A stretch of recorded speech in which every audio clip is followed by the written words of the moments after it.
sign Wout and whether he'll be available for tomorrow?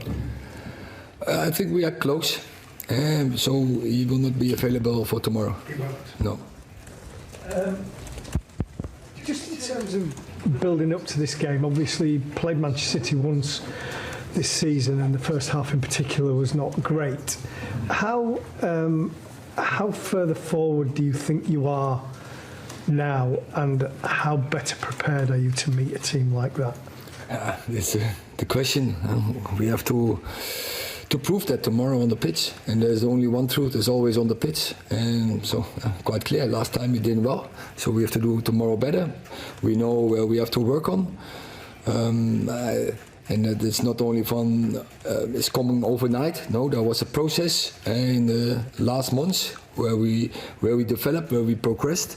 And now we have face it against better teams. We're looking forward to it, and I think that's one of the things is about the mental approach, the mental attitude. So we have to be brave, and we have to act with belief, and play our game.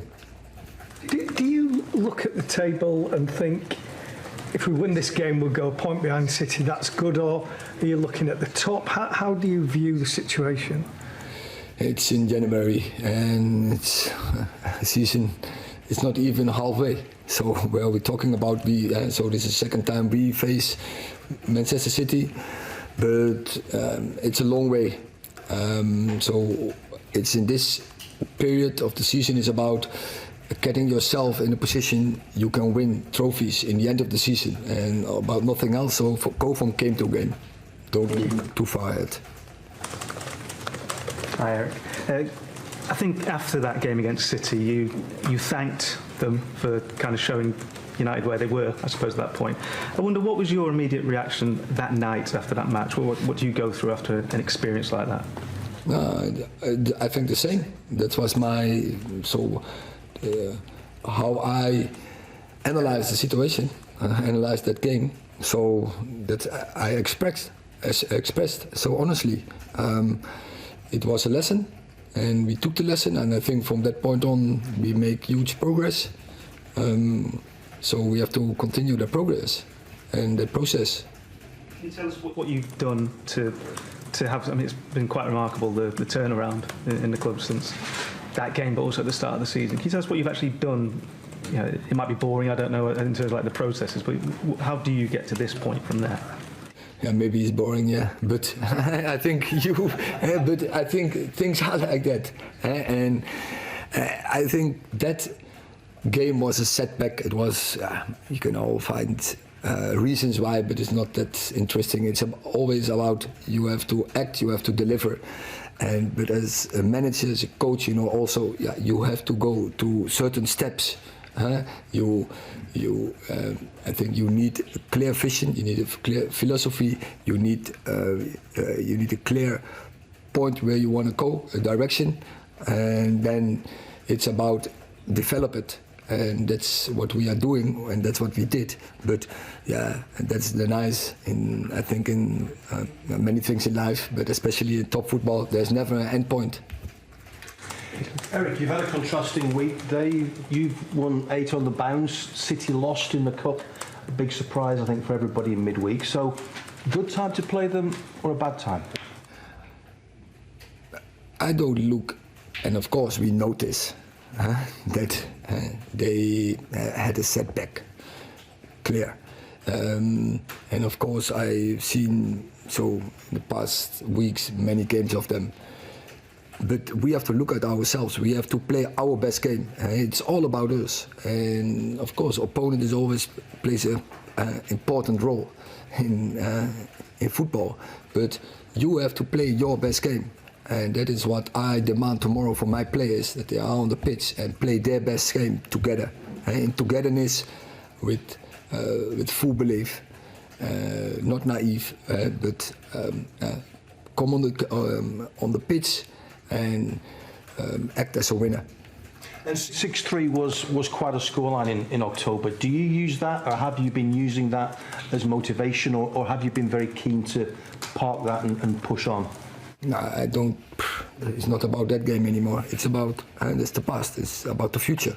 So the past you can't change, but you can change the future. And you're the fastest manager to 20 wins. How much satisfaction do you take from that?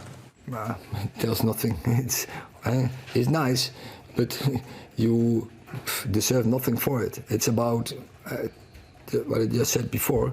It's about winning trophies, and so we are here in a project, and so we want to win in this project trophies, and that is what we have to work for. And day by day, give everything you have. The players, the staff, but everyone around this club to win the trophies.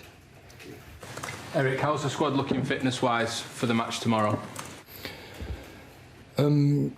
Yeah, I think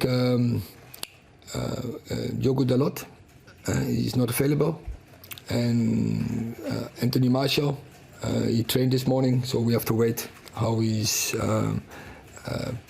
recovered from his training, and if he's available, and that will be decided tomorrow. Can I ask what the issue has been for Anthony?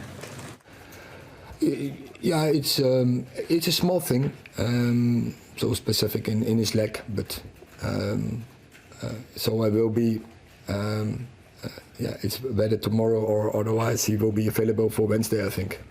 You mentioned that Diogo wasn't available. Since the World Cup, you've had to change the defence so many times. It's been 5 different back lines in the 6 matches. How difficult is that in terms of the challenge of getting a rhythm and an understanding between the players ahead of such an important match? I think we only collected 1 goal in the last. And we didn't make. We make changes, but I think we were also quite stable in a certain back 4. You talked about the process and what's changed since the last meeting. How big a part of that has Casemiro been? Because he obviously just came on as a late substitute in that first meeting. He'd only just arrived at the club. How much has he played a role?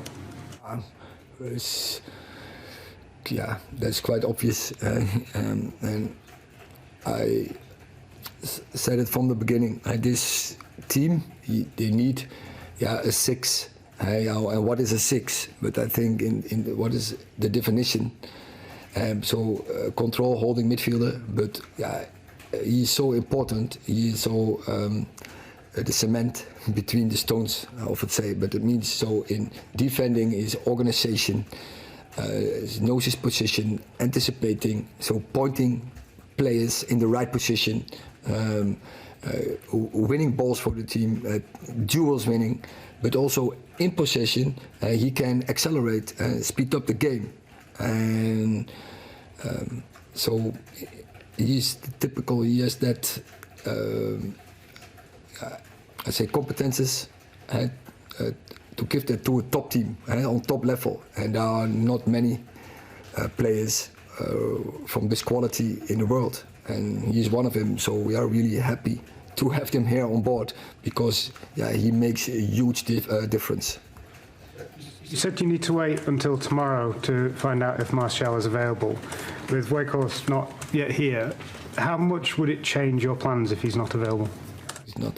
Weghorst wasn't even available in the last weeks, so it would be a bonus if he was. So, but I'm hopefully he will be soon. He will be there, and also we have also winning a lot of games without Anthony Martial.